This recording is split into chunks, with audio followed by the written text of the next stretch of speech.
So let's turn to Iliad 19, 368 through 379, which is text E for hour 24. And here again we see the light of salvation that we just saw in text D. But it's coming, well, it's still coming from Achilles, but in a different sense. Yes, you can't tell that this light is coming from a lighthouse, which is his tomb. That we saw in the Odyssey, in Odyssey 24, text D, we called it. And in Odyssey 24, of course, we witnessed the building of the tomb of Achilles, this tumulus, and how the tumulus is situated on the headlands that overlook the vast expanse of the Sea of the Hellespont. So the tomb is like a lighthouse. Here, we just see a lighthouse, and there's no direct indication that this lighthouse is a tomb. But just as you said, Keith, it comes from Achilles. It sure does. Mm-hmm. And it not only comes from Achilles, but it comes from the shield that is the pièce de résistance of his armor. The shield of Achilles is the piece of armor that says everything about his sacredness as a cult hero. Mm-hmm. His spear says everything about his status as an epic hero, but the shield, it's everything.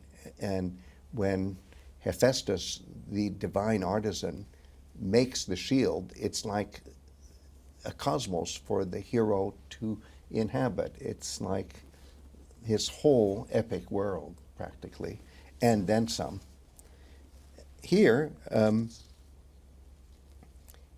there's a glint, a reflection of the light that hits the shield, and the light you might think of as the light that the poetry is shedding on the shield simply by mentioning it, by describing it, and then this light just envelops the whole narrative, and it's imagined as the light from a lighthouse appearing to sailors. This time, the sailors are in trouble.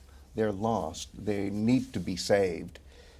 That is less clear in the description that we saw in Odyssey 24, where the lighthouse simply flashes a light. Now we see that the light is needed as a signal of salvation from being lost at sea.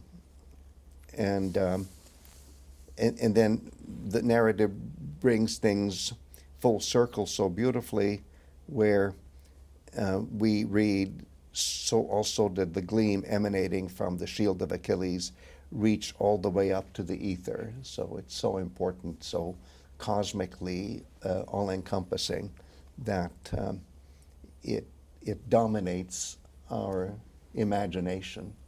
This is not just the light that comes from the tomb of Achilles, it's the light that comes from his epic identity as beautifully expressed in a compressed sort of way by the description of the shield. Mm-hmm. A detail here reminds me of a passage from Philostratus that we read a few hours ago. Yes.